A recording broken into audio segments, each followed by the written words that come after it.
재사용이 가능한 2차 전지는 반도체의 뒤를 이어 국가 성장을 주도할 핵심 산업으로 부상하고 있습니다. 전기차용 2차 전지 시장만 보더라도 2020년 304억 달러에서 2030년 3047억 달러로 10년간 10배 정도의 성장이 예상되고 있습니다. 이런 가운데 충청북도가 한국 배터리 산업을 견인해 세계 2차 전지 시장을 주도하겠다는 통큰 계획을 수립했습니다. 우선 2차 전지 육성을 위해 3대 전략, 9대 핵심 과제, 45개 세부 사업을 추진합니다.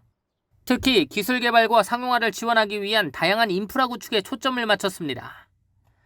청주시에 303억 원을 들여 2차 전지 소재 부품 시험 평가센터를 구축하고 배터리 시험 제작을 통해 성능과 안정성을 평가할 수 있는 신뢰성 평가센터도 충북에 마련될 예정입니다. 또한 민간 수요 공급 기업들이 공동 연구 개발을 추진할 수 있는 2차 전지 전문 연구소 설립과 오픈 이노베이션 시스템도 구축하기로 했습니다. 충청북도는 정부가 추진 중인 차세대 전지 상용화 지원센터도 유치해 기술 개발을 선도한다는 계획을 세웠습니다. 이외에도 현장 수요에 맞는 고급, 중급, 초급, 실무 인력 육성에 나섭니다. 고급 인력을 위해 대학과 연계해 석박사 과정을 운영하고 중국 기술자 배출을 위해 한국전지산업협회와 손을 잡는다는 계획입니다. 충북에 위치한 특성화 고등학교와 함께 초급 기술자도 양성해 실무 인력을 중점적으로 양성할 예정입니다.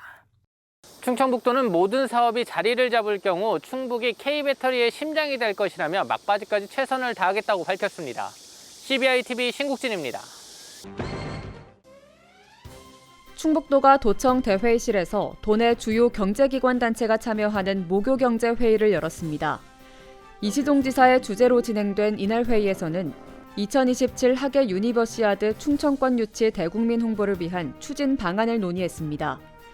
이 밖에도 이 지사는 미래해양과학관 건립 추진과 탄소중립 2050 숨심 캠페인 동참 등 주요 현안에 대해 각 기관의 적극적인 관심과 협조를 당부했습니다. 부동산 소유권 이전 등기 특별조치법이 시행 중인 가운데 발급 신청이 잇따르고 있습니다. 충북도에 따르면 특별조치법이 시행된 지난해 8월부터 현재까지 도내에서 5천여 건의 신청이 접수됐고 1,900여 건의 확인서가 발급됐습니다. 신청 대상은 1995년 6월 30일 이전에 매매나 증여, 교환 등으로 사실상 양도됐거나 상속받은 부동산입니다. 도는 특별조치법 종료 시점이 1년도 남지 않았다며 해당 도민들은 기한 내에 신청해달라고 당부했습니다. 충북 혁신도시의 인구가 3년 반 동안 14,136명 늘어난 것으로 나타났습니다. 국토교통부가 발표한 혁신도시 정주환경 통계조사 결과에 따르면 충북 혁신도시 인구는 올해 6월 말 기준 29,900명으로 집계됐습니다. 이는 지난 2017년 말과 비교하면 89.5% 늘어난 수치입니다.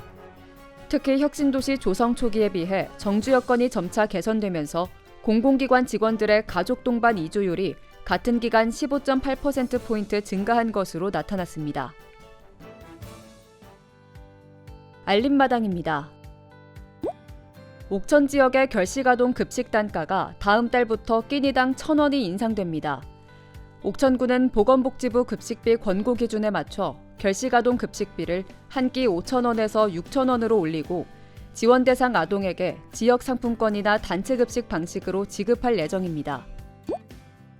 지난 3일부터 괴산읍 농산물 유통센터 광장에서 열리고 있는 홍고추 시장에서 지금까지 26톤 7,500만 원어치가 판매됐습니다. 홍고추 시장은 오는 28일까지 괴산 장날인 3일과 8일마다 오전 5시부터 7시까지 열리며 앞으로 2차례 더 열릴 예정입니다. 청주시가 오는 23일부터 얀센 백신 자율 접종에 나섭니다. 1회 접종으로 끝나는 백신 특성을 고려해 소재 파악이 어려운 거리 노숙자나 미등록 외국인, 이 밖에 요양병원 신규 종사자나 발달장애인 보호자 등을 우선 대상으로 얀센 백신을 접종할 계획입니다. 충주시가 지도에 각종 정보를 담은 생활지리 서비스를 다음 달부터 제공합니다. 생활지리 서비스는 항공사진의 시민생활과 밀접한 정보를 한눈에 볼 수 있게 구성한 자료로 복지시설이나 충주사랑 상품권 가맹점 위치, 주요 관광지의 드론 영상 등을 볼 수 있습니다.